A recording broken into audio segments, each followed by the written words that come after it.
Okay, Assalamualaikum warahmatullahi wabarakatuh.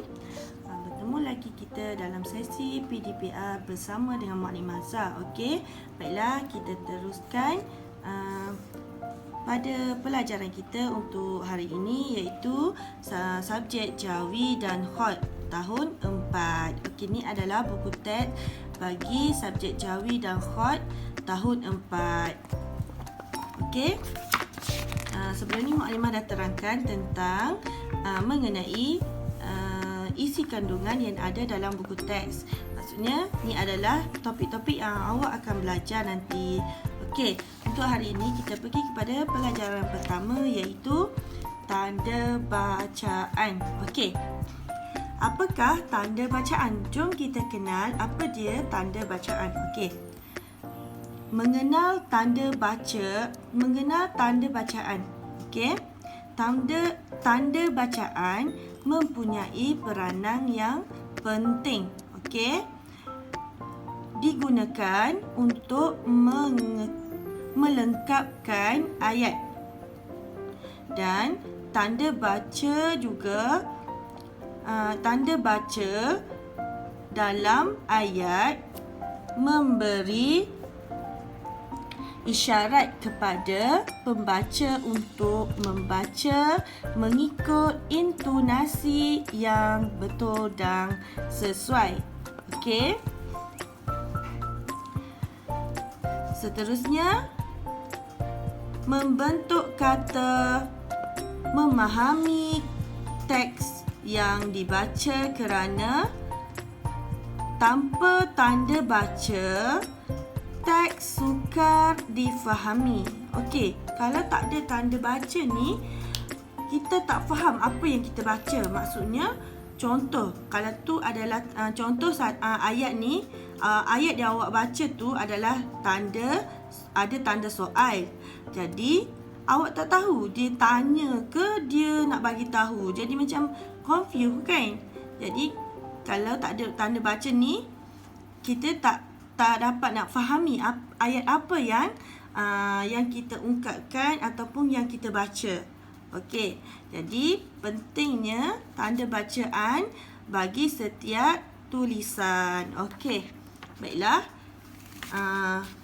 Jom kita kenal apakah tanda-tanda baca ni. Okey, bahagian tanda baca dia ada 1, 2, 3, 4, 5, 6. Okey, semua ada 6 tanda baca. Okey, tanda baca yang pertama, tanda noktah. Tanda baca yang kedua, tanda noktah bertindih. Ni adalah bentuk tanda bacaan noktah bertindih. Okey, yang ketiga, tanda soal. Okey, ni adalah bentuk tanda soal. Kalau ada awak jumpa dalam ayat tu ada tanda macam ni, adalah tanda soal. Okey, tanda yang keempat, tanda koma. Okey, ni adalah bentuk tanda koma. Okey, tanda yang kelima ialah tanda pengikat kata. Ni adalah tanda pengikat kata.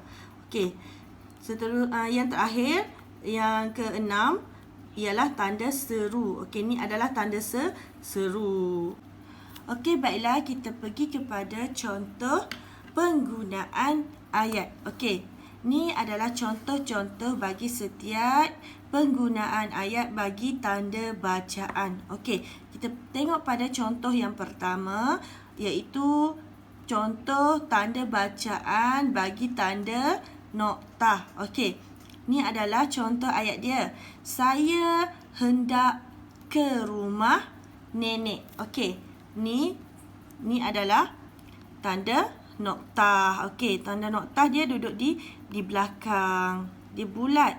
Tanda noktah ni bentuk bulat. Okey, contoh yang kedua, Fatimah suka warna biru. Okey, ni adalah tanda noktah dia. Okey, contoh ayat yang kedua.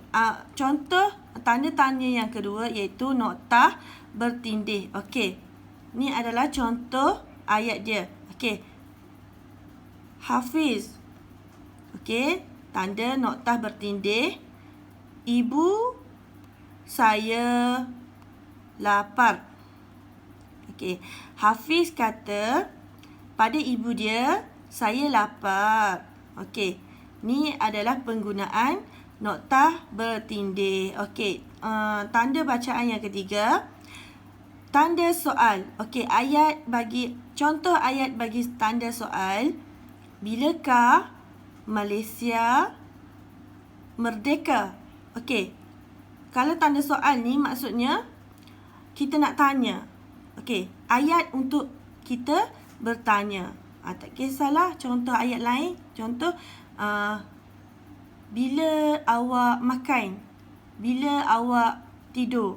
Tu adalah penggunaan ayat bagi tanda soal. Okey, yang kedua, berapakah harga telefon bimbit ini? Ni adalah penggunaan ayat bagi tanda soal. Okey, tanda baca yang keempat iaitu tanda koma. Okey, ni adalah contoh penggunaan ayat untuk tanda koma. Okey, ni adalah tanda koma kan? Tanda koma. Tanda koma, Maklimah dah bagi tahu dah bentuk dia macam mana kan? Dia macam waw kepala ke bawah. Okey, faham? Ni adalah contoh yang pertama. Saya menjual bunga ros. Okey. Koma. Lepas tu sambung balik. Bunga lili dan bunga tulip. Okey. Bila dah habis ayat tu baru guna tanda koma. Kalau tak habis lagi ayat, kena guna tanda bila dah habis ayat, kita kena guna tanda noktah. Kalau tak habis lagi ayat yang kita nak terangkan, kita kena guna tanda koma. Sebab apa? Takkanlah kita nak baca straight kan? Nanti letih, tak sempat nak bernafas. Jadi dalam ayat tu kena ada tanda baca supaya supaya intonasi dia tu jelas dan baik. Okey. Okey, baiklah. Seterusnya kita pergi yang ke-5 iaitu tanda seruan. Okey, tanda seruan ni adalah ayat bagi tanda seruan. Okey. Ayatnya ialah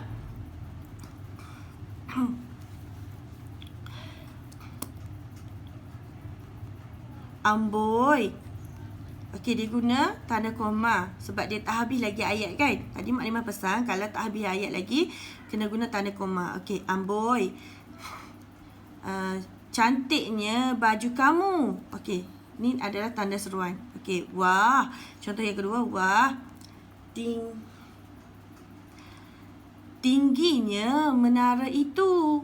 Okey, ni adalah contoh ayat bagi tanda seruan. Okey. Contoh yang keenam ialah tanda pengikat kata. Okey, tanda pengikat kata, jom kita tengok contoh dia. Cikgu. Okey, dia guna tanda tanda koma sebab tak habis lagi ayat dia nak bagi tahu kan. Okey. Cikgu, saya hendak ke tandas. Okey, cikgu, saya hendak ke tandas, kata Bazli. Okey, pelajar itu meminta izin untuk ke tandas. Pelajarnya siapa? Ni, kita tengok ni, Bazli. Okey, pelajar itu bernama Bazli. Okey, untuk ayat ni kita guna pengikat kata bagi ayat meminta izin. Okey. Setakat ni sahaja kelas bersama Maklimah.